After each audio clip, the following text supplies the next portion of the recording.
Assalamu alaikum everyone, welcome back to my channel. If you are struggling with your mind, going blank when you try to speak in English, you are not alone. This is common issue and today I am going to talk about it. First of all, I want to tell you, this is completely normal and I have been there. And I know how frustrating it can be when the words just don't come to mind. But let me assure you, it is not the end of the world. You should think like a fighter, someone who faces problems and doesn't give up when things get tough. Don't let fear hold you back. Now, the first thing I want to stress is that the problem isn't with your vocabulary.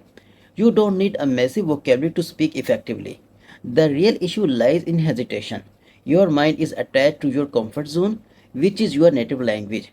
But if you can say something in your native language, you can definitely say it in English too. Trust me, it's all about breaking the hesitation.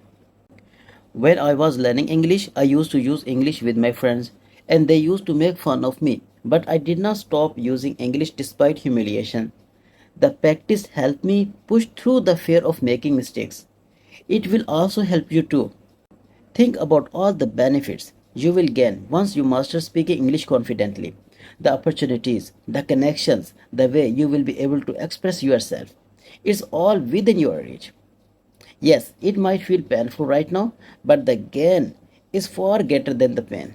You just have to push through this phase. And the most important thing is practice.